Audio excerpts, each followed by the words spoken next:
In today's video, we're talking about whether or not 3 years in, the PS5 is the greatest console ever made. We're also talking about the firmware on the console and whether or not the game support has been there from the start.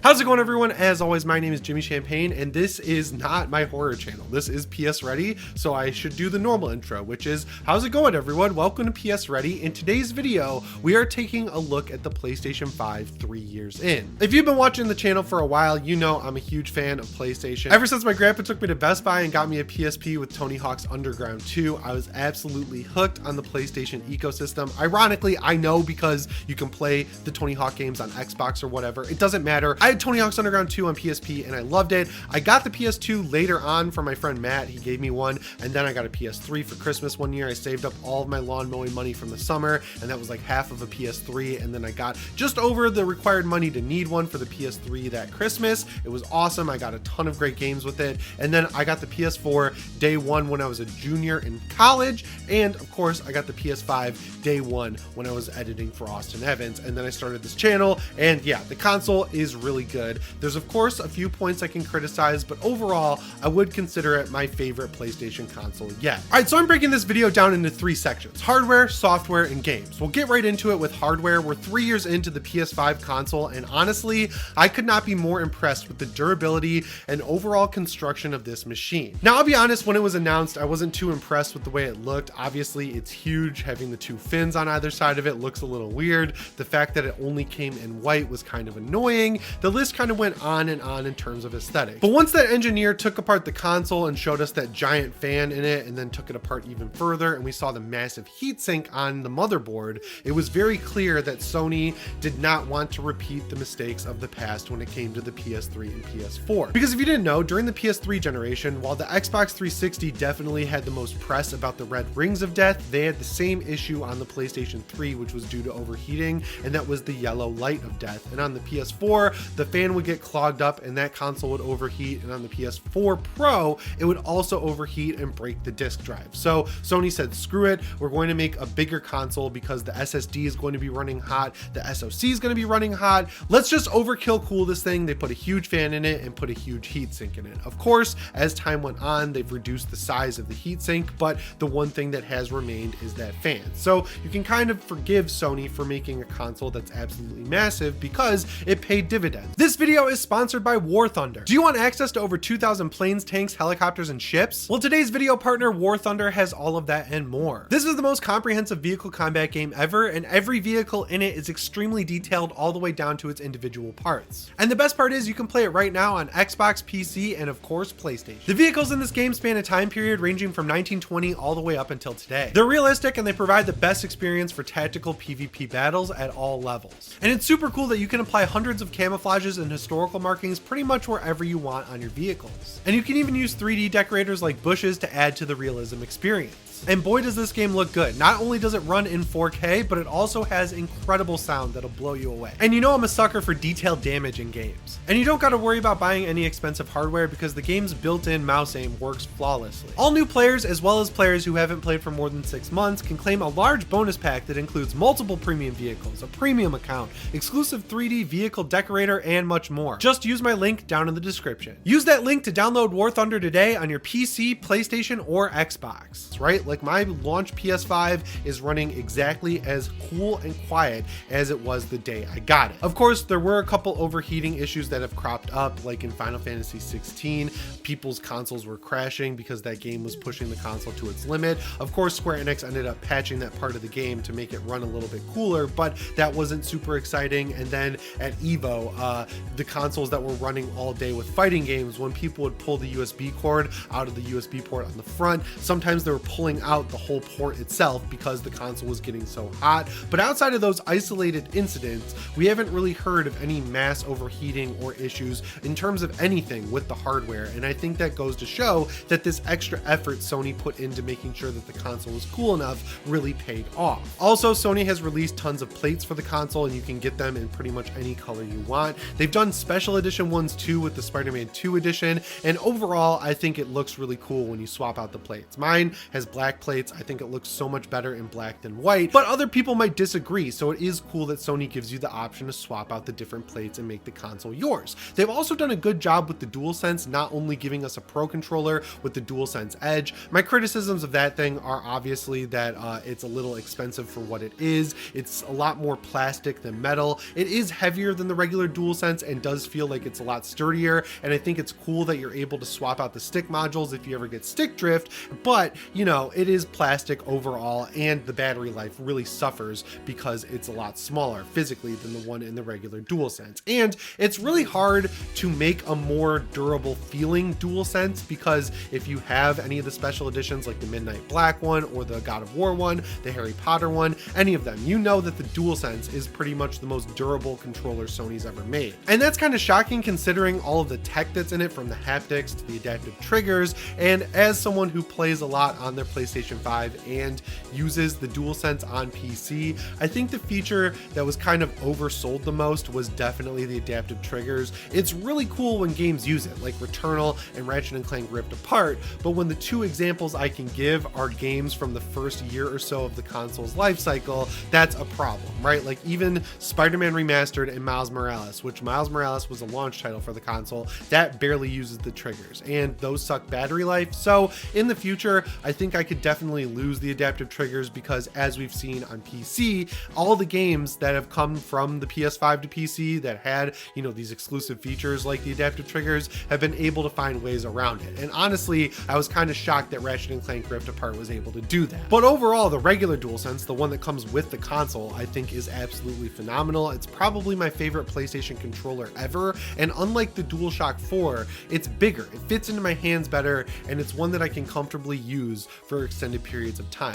The only reason I think the DualSense Edge is worth it is because it comes along with the classic stick caps. I grew up playing on the DualShock 1, 2, 3, and 6 axis controllers, and the rubber that they used on those sticks was peak. It was the best, grippiest rubber. It was better than what they use on the DualShock 4. It's better than what they use on the DualSense. So having those stick caps come with the DualSense Edge, that's what I think makes that controller worth it. And if you compare the DualSense Edge to the Elite V2 over on the Xbox side of the fence, there's really not a comparison. The Xbox One has terrible durability, the battery dies over time, there's tons of problems with it connecting to consoles, it doesn't have the screenshot button that the newest version of the series controller has. The list goes on and on and on with the issues with the Elite V2, and the biggest issue with the DualSense Edge is that the battery sucks and it's kind of expensive. So if you're comparing the two controllers, I think that the DualSense Edge is completely worth it. Where Sony has really faltered with hardware is with general accessories. I think the Pulse headset is really good. It's a good entry-level headset. The InZone stuff is also great, but they kind of like split the ecosystem a bit by releasing that and making it look like it's actual first-party PS hardware when it isn't. It's from Sony, but it's not made for PlayStation, and it's obvious Sony wants to make sure they differentiate those brands, because we're getting the Pulse Explore and the Pulse Elite headsets later this year, which both look awesome. But yeah, they've kind of dropped the ball, I would say, in terms of accessories for the PlayStation 5. They've done a good job making them look like they fit with that ecosystem, but there just isn't really enough of it. And when you look at stuff like the PSVR 2, for example, that thing is a complete mess. I am an evangelist of that hardware. I have a PSVR 2. I haven't used it in a while though, because there's just no games for it, and that's the biggest issue with that hardware. And if you don't have games, no one's going to pick it up, and it seems like Sony's pulling a Vita and just completely abandoning it, especially with Jim Ryan leaving. He was the guy who kind of got it off the ground, and he's leaving. It doesn't seem like Hiroki Totoki cares about PSVR 2. So while yeah, it was awesome playing Resident Evil Village in VR, I don't know. I don't think that headset is really worth it for the little output of games that Sony has actually had on that headset. The PS Portal is a completely different story. It's hard to talk about until we have it in our hands, and it doesn't come out till November 15th. But as someone who really enjoys handheld gaming, like to the point where I have an ROG Ally and a Steam Deck, I think Sony completely dropped the ball with that hardware. I think they should have made a successor to the PSP and Vita that was like the Nintendo Switch, in the sense that it played games that you buy on your PS5, but instead of actually putting the time and energy into doing what people want, Sony's making a streaming handheld that's going to be $200. And even if you do pick it up, I feel like it's something that you'll use probably a couple hours and then never touch again, because it's not going to be a good experience. I've had massive issues no matter what device I stream on for my PlayStation 5, and no matter what anyone says, with the best internet, which I have, like I have gigabit up and down here in my house, mouse, it's never the same as playing on an actual console. Even with lower settings and lower frame rates like what I get on the Steam Deck, I will always take Resident Evil 4 Remake playing natively on there over playing over streaming on my PlayStation Portal. So in terms of the hardware itself, the console is running great, it's staying cool, it's durable, it's not really failing in the same way we saw with the PS3, PS4, and PS4 Pro. It's just great hardware all around, and my gripes with it are minor. In terms of accessories, that's where I think Sony's kind of lacking and they could make some major improvements. One area where the PlayStation 5 really can't be criticized, in my opinion though, is software. The software experience on the PS5 is basically perfect. So back during the PS3 generation, that's kind of my favorite operating system layout they've ever had. The cross media bar that both the PS3, Bravia TVs, and the PSP used was kind of just perfect, and they've iterated on it since in ways that didn't really feel necessary. But in the PS5 generation, they've sort of brought it back to the PS3 era, but the changes they made actually make visual and layout wise more sense. I think it was super smart that they separated the operating system into two separate layers. So you've got games and you've got media. If you want that console to be your exclusive gaming device, you just stay in the gaming tab. You've got your store built in as its own app. It's not a web browser opening up anymore, which was terrible and never really felt good on the PS3 and PS4. It's its own separate app that's built into the system. It's not even like something you open. You can just get straight to the store whenever you want. And then your games, once you buy them, are laid out perfectly horizontally across the screen. They've done tons of software updates to the library section that let you make folders, lets you search through your library, lets you see installed games, lets you sort your installed games, lets you see games you own and PS Plus. It's gotten totally granular, and at this point, I think it's as close to perfect as we could ever expect. But over time, they've started to add in features I never knew I wanted, like variable refresh rate has come in so clutch. I wish it didn't need to come in clutch, but it totally has, where games that have performance modes are running from like 48 to 60 FPS.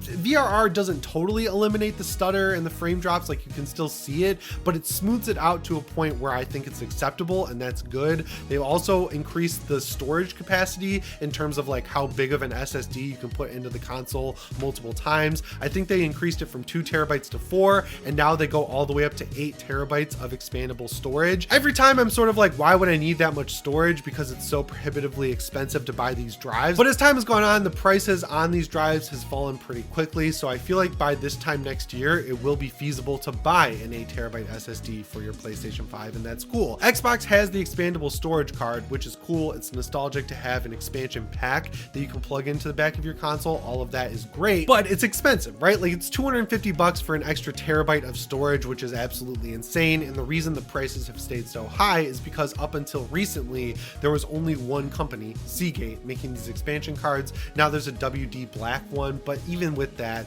the prices are cost prohibitive to the point where it's like not really worth it to expand the storage of the Xbox Series X. Whereas with the PS5, you can just walk into Best Buy right now, buy pretty much any SSD right off the shelf that's on sale, pop it into your console, and you're going to be just fine going forward from that point. I also think it's cool that Sony tests all their updates in betas that last a long time. They don't fully release them until they're perfect. And overall, from a software standpoint, I don't really think the PS5 could be improved much further. Of course, themes and a web browser are really the last two things people want. I don't think we'll ever see a web browser on this console because Sony is so prone to being hacked. They're not going to give anything to us that kind of opens it up, which does suck because the PS5 is so strong, but there are so many devices these days that have web browsers, I don't really miss it. And when it comes to themes, I think it's definitely a when not if scenario. The console definitely has the capability to do it, and we've seen hackers actually making themes for the console. So if hackers can do it, I think Sony can, and we'll probably see that sooner rather than later. But that brings us to the third section of this video, and this is the biggest problem with the PlayStation 5, which is games. It's not necessarily the amount of games that's disappointing on the PlayStation 5,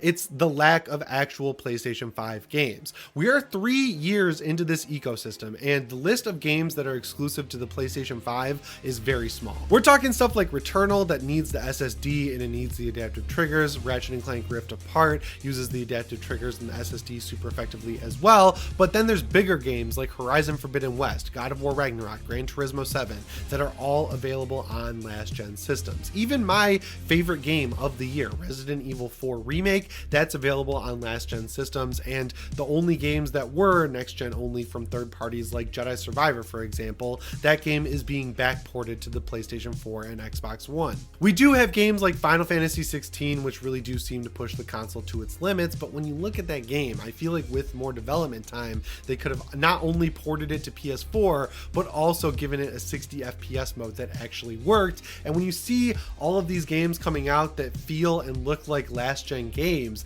it's hard to not question why the PS5 exists if Sony isn't going to support it. Now, Spider-Man 2 looks to be the first game in a long line of games that potentially will take advantage of the PlayStation 5, but the biggest issue is after Spider-Man 2, we don't really know what we have to look forward to in 2024 from PlayStation. We've heard these rumors of a lot of internal delays. Of course, the Last of Us multiplayer game is canceled, which really sucks. And the next thing Naughty Dog is working on is a remaster of The Last of Us Part 2. So yeah, we know we have Wolverine coming from Insomniac, but I'm kind of sick of Insomniac's style of game being the only thing that's carrying the PlayStation 5 at this point. I'd like to see more games from Ben's studio. I'd like to see more games from Sucker Punch. I'd like to just know what's going on at PlayStation, because as of right now, we don't know what's coming in 2024 and beyond, and the last showcase we got was terrible. It was not only mediocre, but we thought we were going to get a second one later this year, and we just got a state of play that was mediocre, and we have nothing to look forward to in terms of showcases. So yeah, it's not to say that the games we've gotten so far are bad, right? Like God of War Ragnarok is one of my favorite games of all time. It's just frustrating to know that the PS5 kind of came out early, because every game that's coming out these days is also on the PlayStation 4, and there's no real reason to upgrade. But yeah, in terms of my thoughts on the PlayStation 5, the only thing I think could really be improved is the game output. I'd like to see more exclusives. I'd like to see more games that actually push the PS5's hardware, and I'd like to not focus on the future in terms of the PS5 Pro and Slim. So yeah, keeping all of that in mind, with games being the most important feature of a console, I am gonna drop my score on the PlayStation 5 1 point. Last year, I'm pretty sure I gave it a 9. This year, it's hovering at an 8, 8.5 sort of range, but if we do get some good games next year or towards the end of this year, it could definitely be bumped back up to that 9 territory. But yeah, I'd love to know what you think of the PS5 down in the comments below. Remember to subscribe and set your notifications to all if you haven't already. As always, my name is Jimmy Champagne. I'll see you in the next one. Thanks for watching, and shape on. Huge shout out once again to War Thunder for sponsoring this video. Click the link down in the description to grab your bonus pack and immerse yourself into the battle.